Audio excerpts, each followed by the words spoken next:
In 1986, this then 18-year-old 1968 Ford Galaxie XL was parked and left forgotten. In today's video, we get the opportunity to rescue this thing. Let's get it cut and dragged out of here and then attempt to get it running for the first time in 38 years. It always blows my mind to think this thing sat 20 years longer now than how old it was when it was parked, if that makes any sense.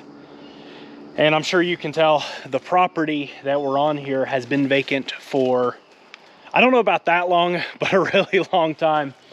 There used to be a drive back there. We've got to cut some trees down, try to get some air in these tires, and attempt to drag this thing out of here.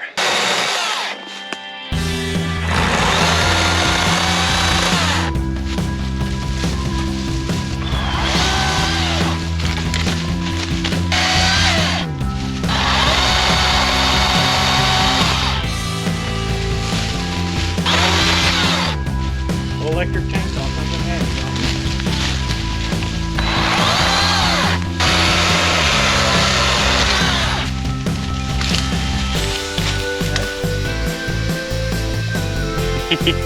It's always so wild seeing these things lift up out of the ground after all those years.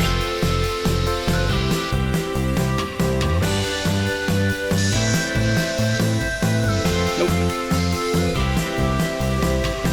3 out of 4 is pretty darn good.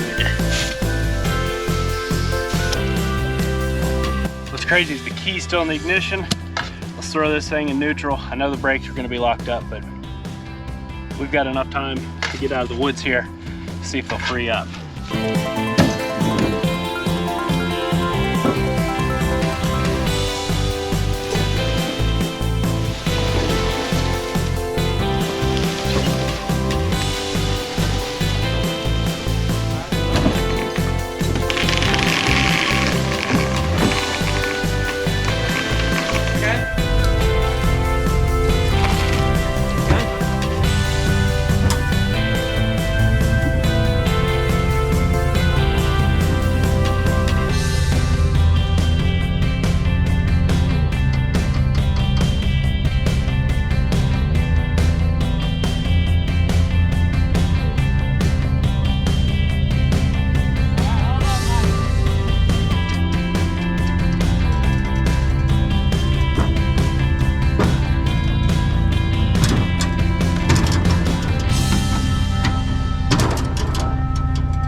Galaxie made it back in one piece.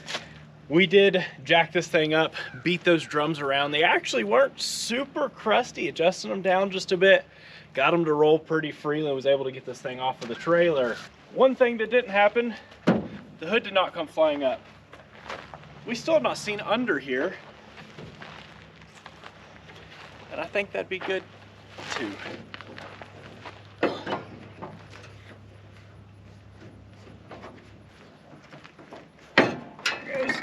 Oh. Wow. Actually a lot nicer under here than I expected it to be. There you see the original 302 all the way down to the air cleaner. Manual brakes, power steering, AC car though. Kind of cool. Got that little power steering cooler, kind of like the GT cars got. Original fan shroud there, all the way down to the sticker. What a neat car, and it's actually really good shape. Some rot here under the battery tray, not very uncommon. Let's check this oil out. She might be a little sludgy. I don't see a lot of water though. That's good signs. And I am ready to dig in, but first, a lot of stuff under there we need to blow off, especially before we start trying to pull the air cleaner off of here. And with this car, as nasty as it is, as filthy as the interior and the trunk is, there's just so much stuff. I think we're gonna do this one a little different than we normally do. Let's kind of jump into this thing, blow it all off, clean the interior out, suds it down, and get it cleaned up, and pull that license plate off of there. Always fun when you get a car that was once a shed.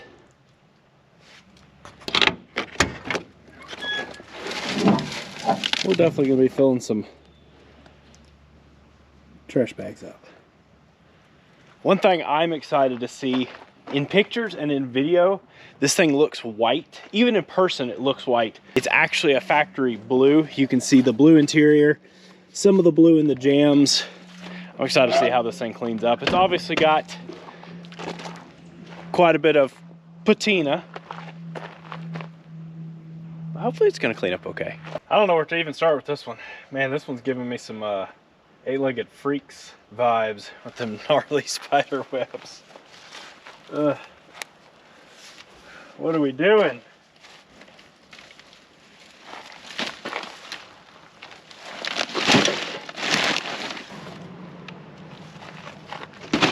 Man, we got a new detail and vacuum cleaner right there. That's nice. It's dusting.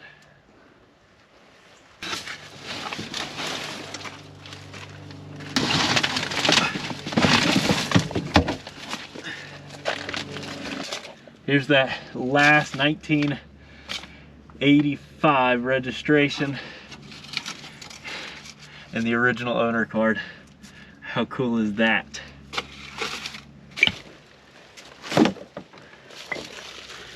At least it's not like super mouse nesty. I'm thinking that's because the doors were sitting wide open. Maybe it kept predator, you know, kept them not wanting to be out in the open. Oh man, these are my good shoes. What is that?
I mean, just for a relatively quick cleanup, wow, what a difference. I am so glad these cars were primered in red, because that red and blue, or light colors like that, red, yellow, white, definitely go along really good. A lot of this is gonna clean up.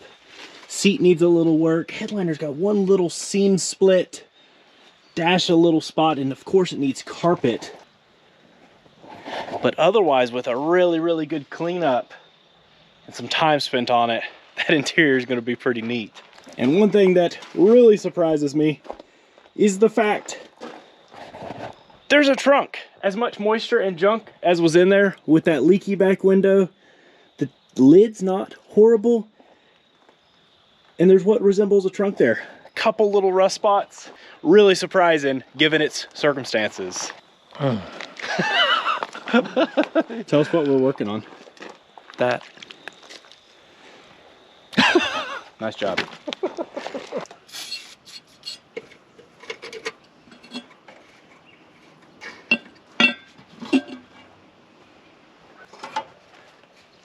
Surprisingly less mouse nest than I'd expect.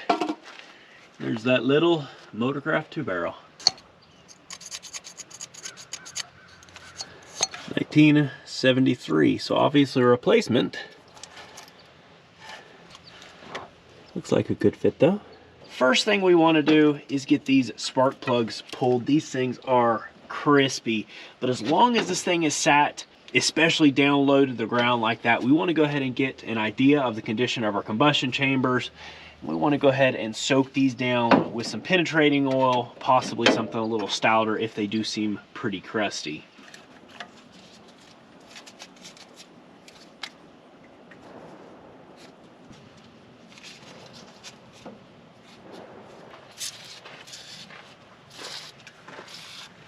Oh boy.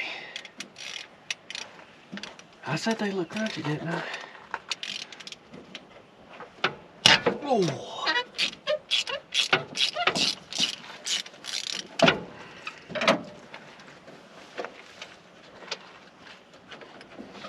Number one is crusty, not horrible. Shoo, it's an old Autolite, maybe even an original. Oh. Number two, much better, still just some light surface rust. That's why we pull these and soak things down, because if you just went in here trying to yank a starter over, whew, ain't no telling what you tear up. Goodness. Keep going, keep going, keep going, keep going, keep going. These might be just a little crusty. Number three. Whew, they're all crusty. We've definitely seen worse, but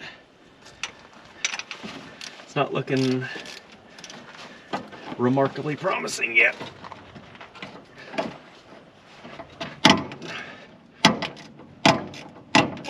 Oh, moly.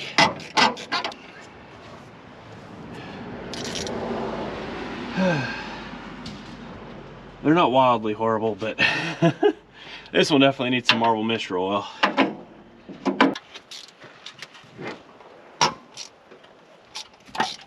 Here's 5. You know, about the same. Keep coming out, please. Thank goodness these aren't aluminum heads. We know how this would be. 6. About the same.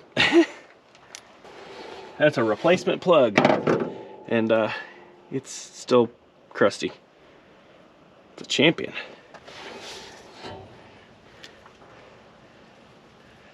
I don't even know what that thing is. And it's yeah, 8 for 8 crusty. Good-ish signs. Okay.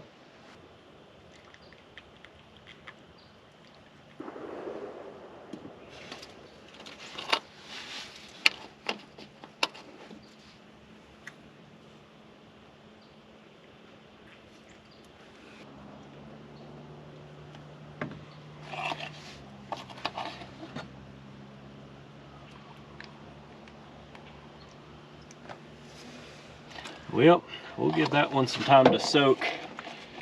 Hopefully, if we've got some stuck rings or valves or something, that'll allow things to free up a little bit. And then of course we'll get up here on the crank snout with a ratchet. I always like to try to turn these things over by hand. You don't want to just go yanking on that starter. If there is something stuck, hopefully we can push past it or get this thing turning over without causing any kind of major damage. Definitely pretty worried about this one, but let's see what it does. Oh my goodness, it does what I expected.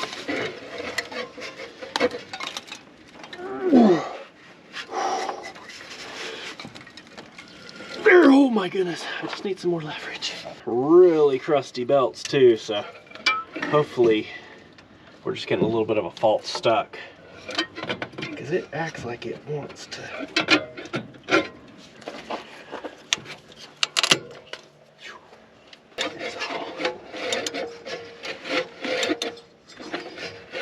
There she goes.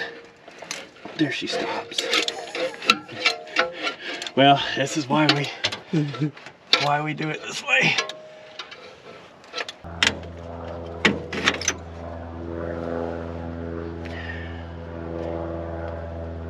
Looks like antifreeze down in there. With the water pump basically frozen anyways, we might as well just get this cooling system out of the way. That'll give us better access to that crank bolt.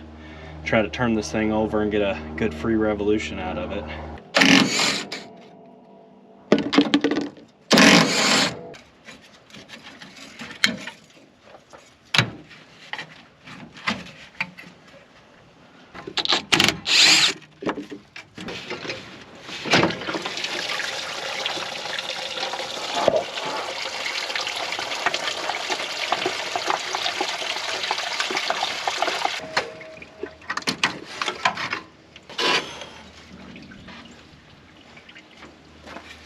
Not a bad looking radiator.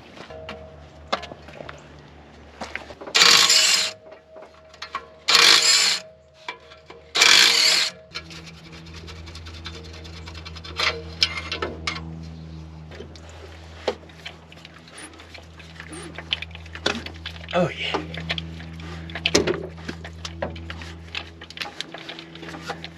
Just needed some more room.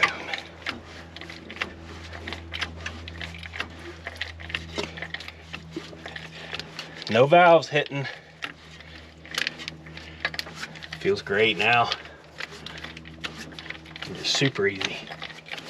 Now that we're spinning over freely, definitely want to go ahead and get a battery in here and start turning this thing over. But before we do that, I always like to pull that drain plug and drain the oil out of it. All of those years this thing has been sitting, all of the gunk, sediment, trash has drained down to the bottom of that pan. And that also gives us the opportunity to check for moisture, sludge, and other crud. And I hate to just start pumping and sending all that trash through the engine. So let's go ahead and get it drained out. We can get some fresh in there. If we get this thing to run, we can run it a bit and then of course change it again, but it's just cheap insurance to know we're not just cycling junk through it.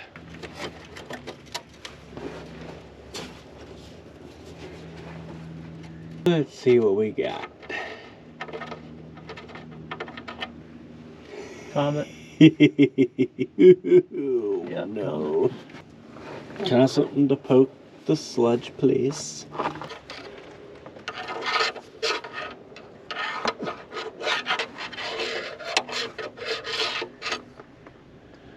Oh man, we probably need to drop that pan, Dad. You know that sump is right down in the sludge.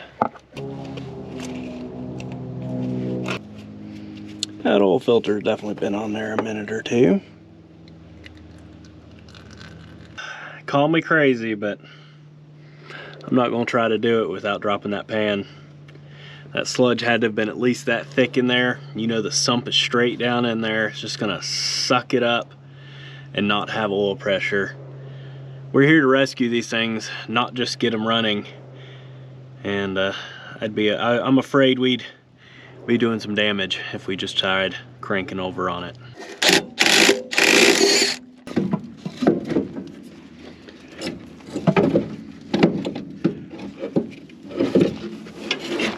Super clean in the bell housing. Look at the raw metal still on that flex plate. Go ahead. Oof.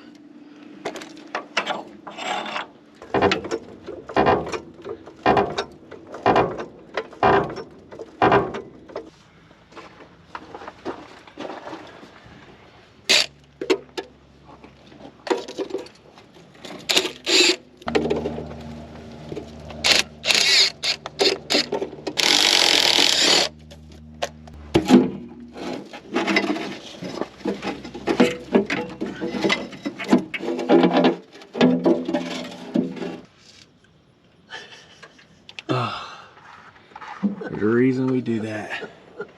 Because this thing is nice shape inside. Just that old sludgy oil. I mean, even the timing chain still looks pretty darn tight. But it definitely had some Quaker. Look at where the sump was. That would have been no good. How delicious. Brown gravy.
Oh, that's a good one.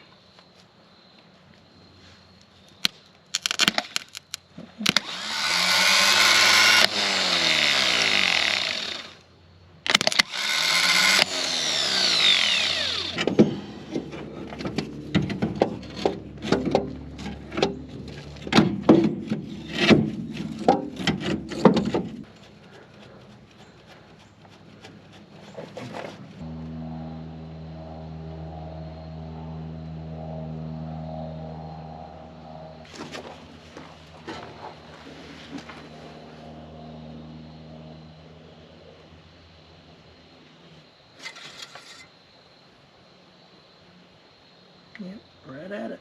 Nice.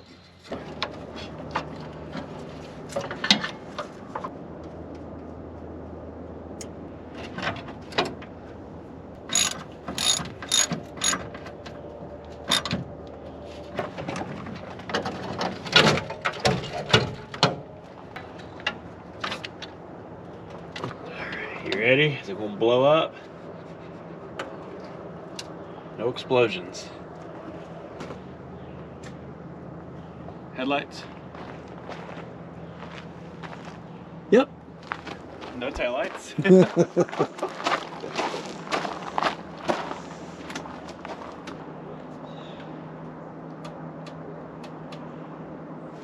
Might be a reason there's those 2 packs of fuses in the...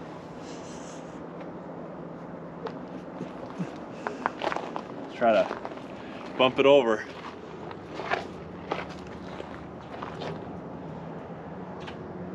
Absolutely. You know, if that solenoid's good, it'll work from here.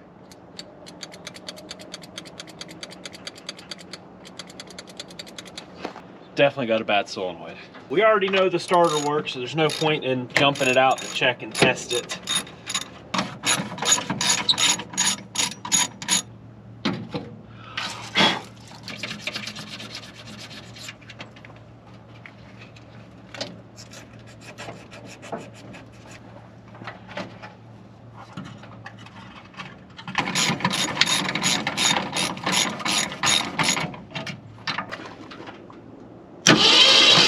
There she goes. Nice and smooth, spritzing out that last little bit of Marvel Mistral Oil. We're turning over. Let's go ahead and pull our distributor cap off and see if we can figure out our ignition system, start getting some popping. We are gonna have to do some figuring out there. I had noticed a wire chewed on the transmission and hanging down. Maybe that was the neutral safety switch. It's kind of chewed and knocked off there. So that's something we'll definitely have to go ahead and take care of. But in the meantime, we can do everything we need to do here just by jumping stuff out. Let's go ahead and get this thing popped open.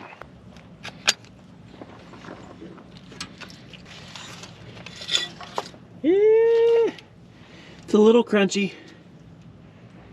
Yeah, they're a little, whole lot of gunk in between them. It's kind of funny, that's stainless compared to everything else. Something I found I like to do is try to save old parts versus new stuff. This old stuff just seems to last so much longer. Let's go ahead and pop those points out of there. I get a brass wire brush and clean them up really good. And most of the time that seems to do it, especially when they're that gunky and that gross.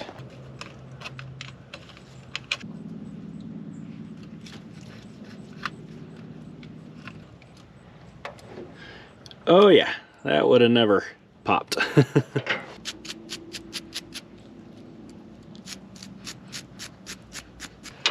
We should be making a connection.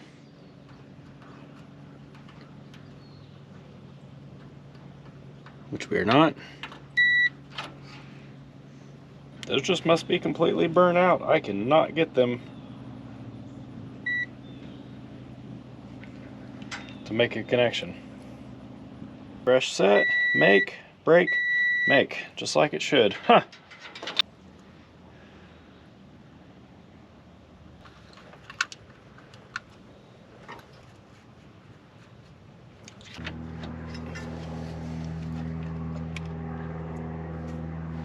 And we're looking for about a 17 thousandths points gap.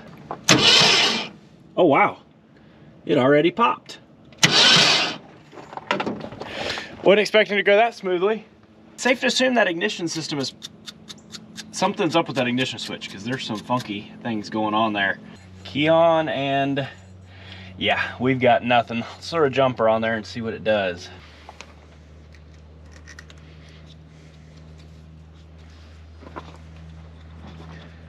If y'all don't mind, keep an eye right there and tell me if it's firing. Popping like crazy. So I love leaving those old condensers in there. That thing is stout. Going back with some original Autolite 45s. We want to go ahead and make sure we set these to 35 thousandths.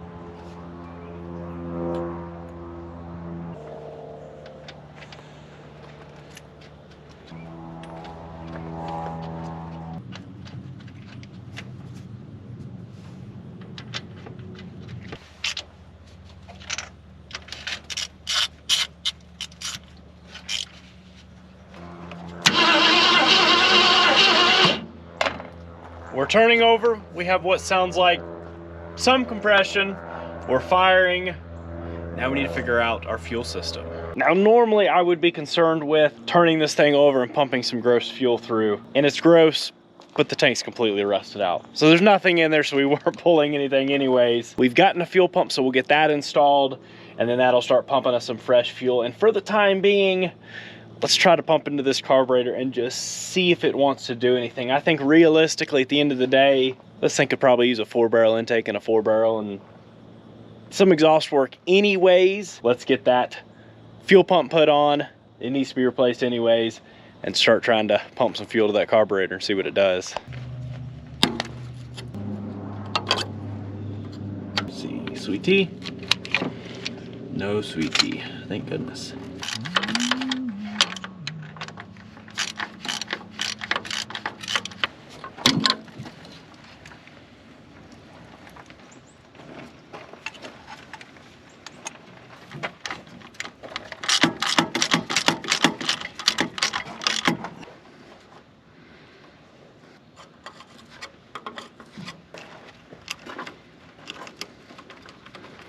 got our boat tank, run to our new fuel pump. Let's go ahead and make sure. Spider web, spider web. It works properly.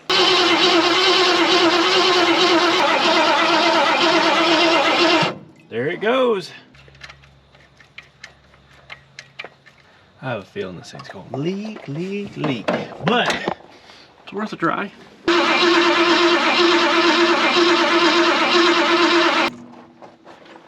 It was taking it. Oh, I guess we should have seen if the throttle plates were frozen or not. Darn.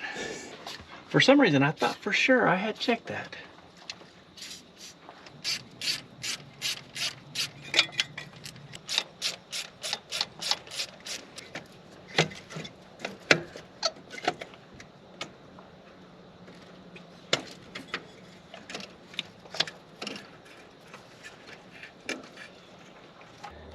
It's free all the way to this end. What you want to try to just get on this a little bit. Oh, it just loosened. Okay. Yeah, this one's gonna have to have time for that. I think this carburetor, well, it's pretty crunchy, but Mike could get something to happen with it. We do have a couple extras here though. This one's not much better shape. I don't even know where that came from. I don't know where this one came from either, but it's similar, it's free. It was remanufactured sometime in the last 40 years. Let's put it on there and see what it is. It does have a busted nipple here. Go to pull the cap for our power valve. We'll swap it out with this one.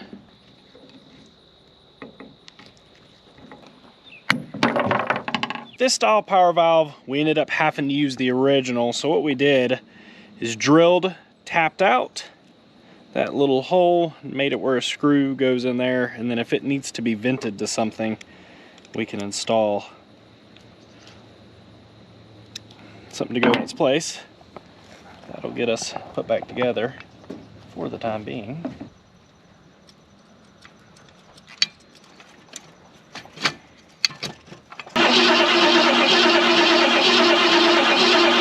Oh yeah, this one might need an accelerator pump. I sort of feel like if you're gonna go replacing a carburetor, you should probably put a good one in there, but that would just be silly. Golly, that's got a spring on it. Hole right through it, right there.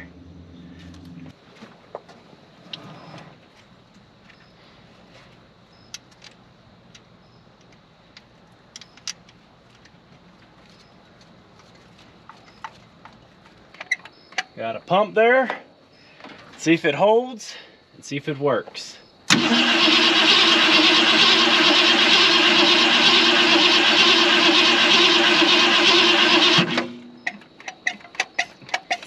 There it goes. I think it's time to see if this thing's gonna fire up. Whew. Always the most excited, yet most nervous about this part right here, because as long as this thing's been sitting, and the fact that it was sitting, you never know what we're getting into. Woo, baby!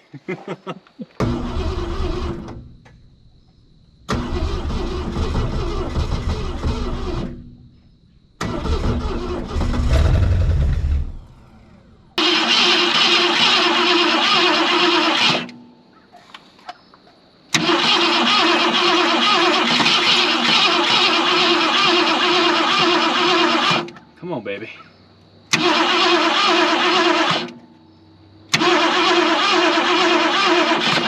He was just teasing us, apparently. Oh, transmission fluid. Let's get that looped. It's great to see that transmission pumping so good already. And I'd say we probably got pretty good oil pressure because this thing sounds great. Let's get it popped back off. I guess it's just vacuum leak.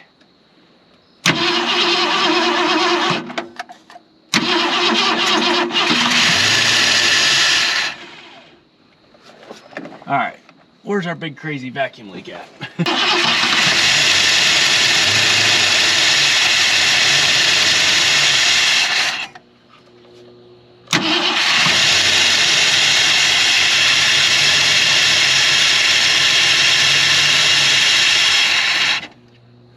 Why is it so loud?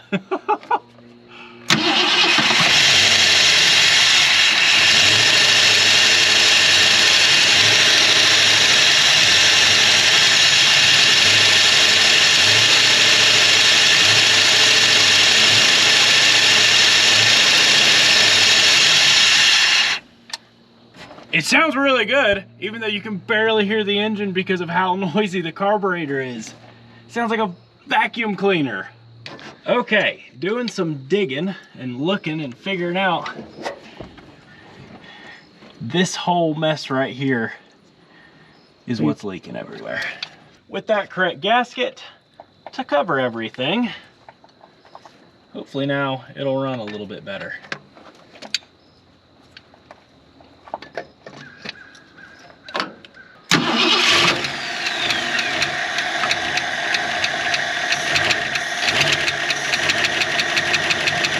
Loose rocker.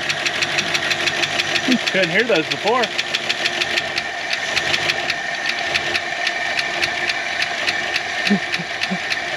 Turn that idle up just a bit.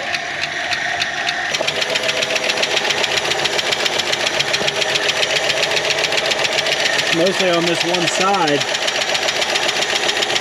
Did it come loose? No knocking, just some lifter ticking. It's idling though.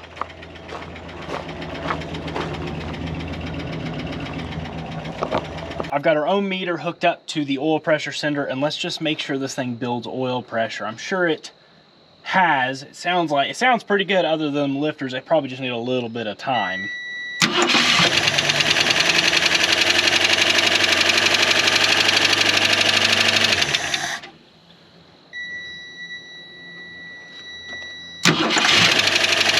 Instantly beautiful.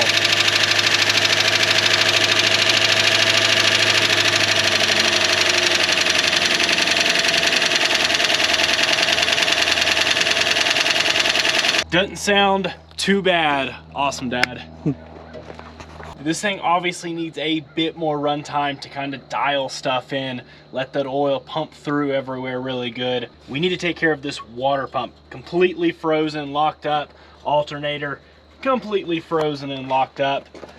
We'll go ahead and get both of those pulled off, make sure everything else looks good. In the meantime, do our thermostat, flush through our cooling system. If it looks super crusty, let's get some fresh on there and run this thing a bit longer.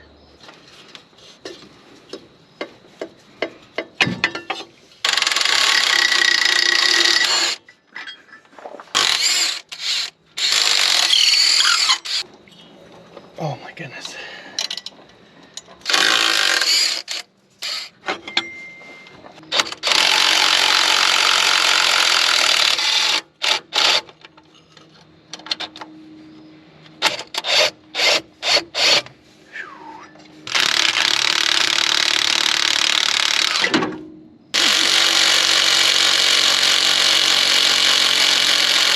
Oh, what a wonderful tool. So the issue is the crust here in the water pump or the timing cover a lot of times. Most of the time they break. So far, hadn't been too bad.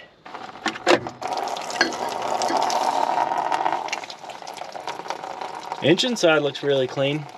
It's a nice timing cover, not pitted or anything.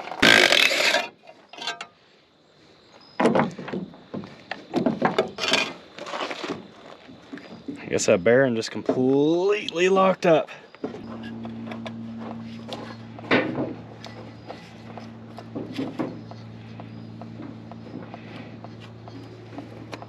There you can see a C9, which C stands for 6, B will be 50s, C will be 60s, D 70, so on and so forth. So C9 is the 69 timing cover. I have not looked at numbers on the block itself. It's either maybe it's a 69 replacement, or this timing cover's been done, which is definitely a good possibility because it's pretty clean.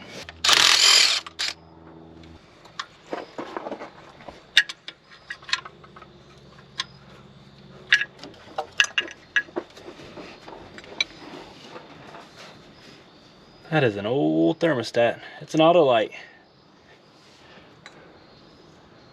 with C5 on it.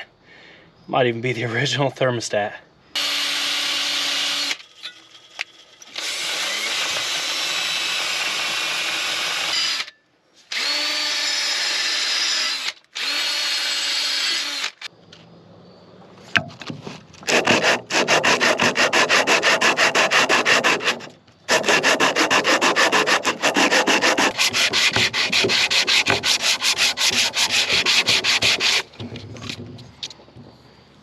It's not perfect, but we've got a decent seal all the way around.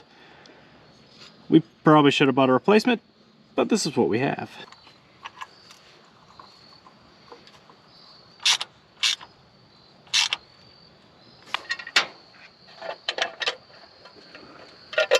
Bolts that go into your water jacket. Make sure you put some type 2 non-hardening sealant on them.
For the time being, we will temporarily, permanently bypass the heater core because it's most likely bad. It had those 2 valves on it anyways, so it was probably bad before.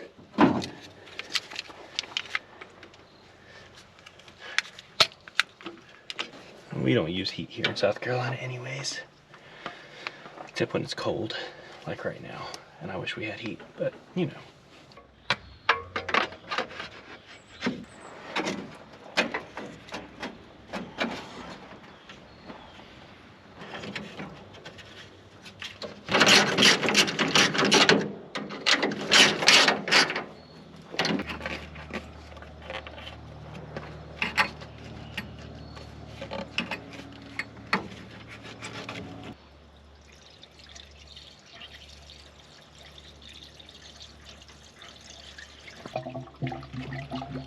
Block filling up. I don't see any leaks. Look good? Mm-hmm. Cooling system is in. Should have a charging system now. Let's run this thing just a bit longer. Hopefully clear up. We know we've got good oil pressure, but we want to make sure we give it time to clear up those lifters and everything without completely cooking this thing. Do not see any major leaks at this point. Let's get some temp in it, get that thermostat to open, and see how it does.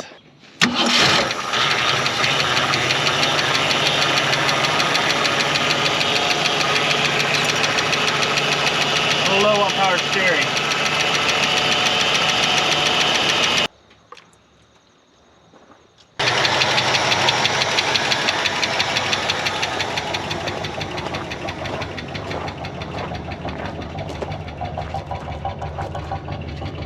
No knocking. Super, super smooth.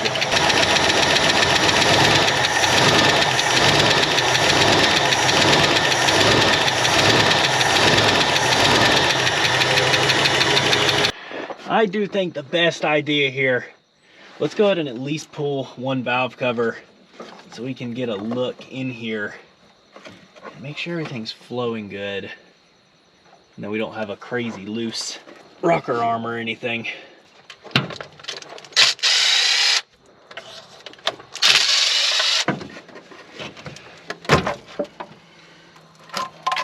Oh, it's flowing strong. You can see all the flow. That lifter right there might be a little flat still.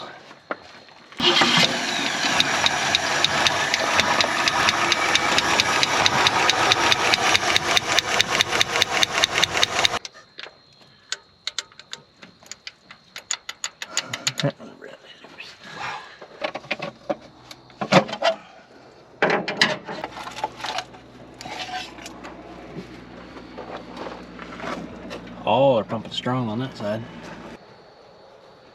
Side's a lot better in there. Oh my! It's shooting straight out the ball. That side's nice and quiet.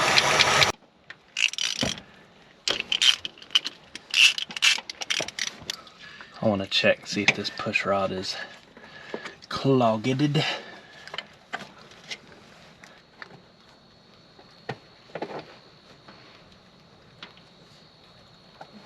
Yep, that push rod is clogged.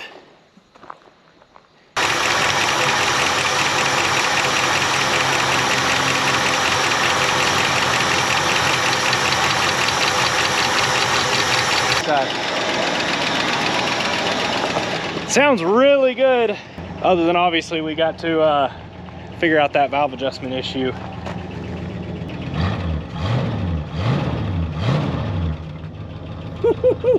Clear. Woof! Clear it out. Some exhaust. That is the sweet, stinky smell of success. So it's really weird. You can see this is designed to bottom out on this rocker stud. Apparently these you just tighten down and torque to about 15 foot-pounds and there is no adjustment. Never have messed with one like this, so I'm not too sure. Everything we've ever messed with is adjustable.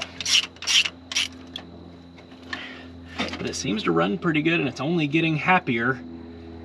Correct us if we're wrong, because like I said, Dad or I have never messed with one that was not adjustable, but it seemed like late 60s, maybe early 70s with this cast instead of stamped rocker assembly. That's how it was. It sounds really, really, really good right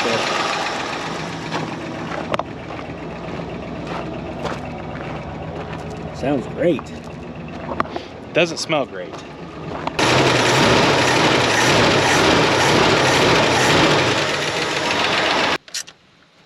Tight, tight, tight, tight. We're on the stick, but we're pretty low. Let's top it off and see if this thing will go in gear.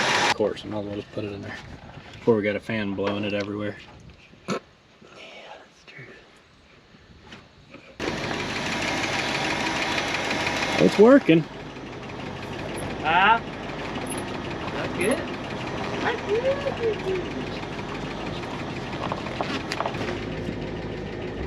Hey! Hey! Almost 4 quarts, huh? Yeah. Boom, reverse, neutral, drive. Nice. This thing's ready to drive. You know we've got to see if this thing will move. We don't need brakes.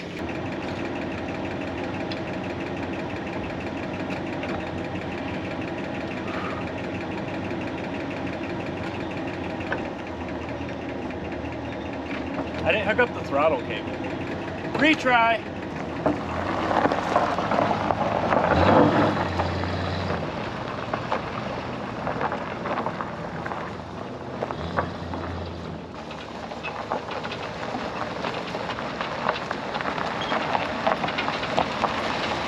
We got a runner and a driver.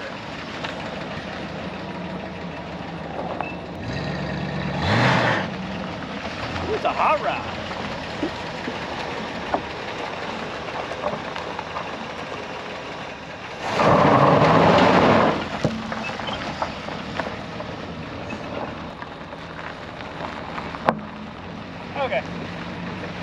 I think that's all we get until we build some brakes.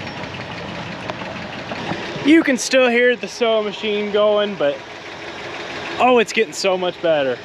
I think just a little bit of driving this thing, those will clear up nicely.